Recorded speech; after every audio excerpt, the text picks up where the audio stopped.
Душа Севера под таким названием в Центре национальных культур открылась необычная экспозиция. На выставке представлены уникальные, в том числе старинные экспонаты, собранные в разных селах Интинского округа, рассказывающие о жизни коренного коми-народа, традициях и ремеслах наших предков.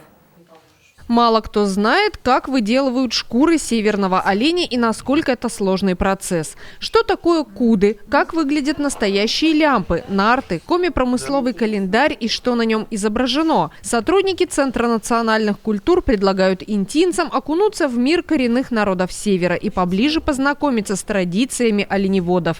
Наша выставка посвящена недавно проходящему в нашем городе празднику оленеводов. Мы живем в Республике Коми, и очень хотелось показать и взрослым, и детям быт, значит, коренных народов Севера, да, в частности, народа Коми, традиции, обычаи в одежде, значит, в поделках, которые они делают. У нас есть стилизованный чум, там есть бытовые приборы, которые они использовали. Значит, это специальные пояса, специальные короба. Вот. У нас есть стилизованные костюмы, чтобы посмотреть, традиции, обычаи в прядении, выделки камыса. Вот все это мы хотели представить, потому что у нас заявлены и детишки на наши мероприятия. Хочется их приобщать, чтобы они знали, где они живут, в какой республике, обычаи соблюдали, может быть, побольше узнали что-то о коренных народах нашего Севера. Также у нас есть игры для детей, тоже с уклоном традиционным, чтобы они изучали пасы. Они знают русскую азбуку, но не знают коми-пасы. Коми-пасы тоже очень интересные.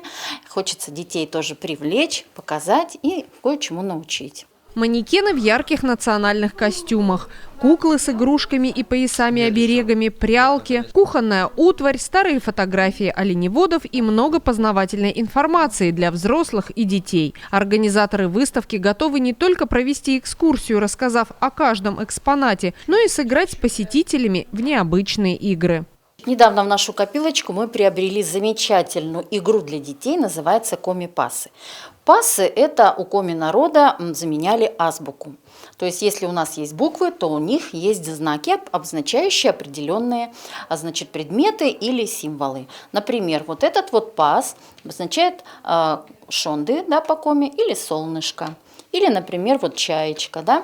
Дети, которые будут к нам приходить, они должны будут по картиночке с подсказкой узнать пас и подобрать к нему необходимую картинку. То есть такое небольшое лото, только с коми-национальным уклоном. Также у нас недавно приобретен коми-национальный календарь, пазл, то есть тоже надо правильно собрать. Начинается он не с января, да, как у всех народов, начинается он с 22 марта и идет против часовой стрелки, что для детей тоже будет интересно и собрать, и посмотреть.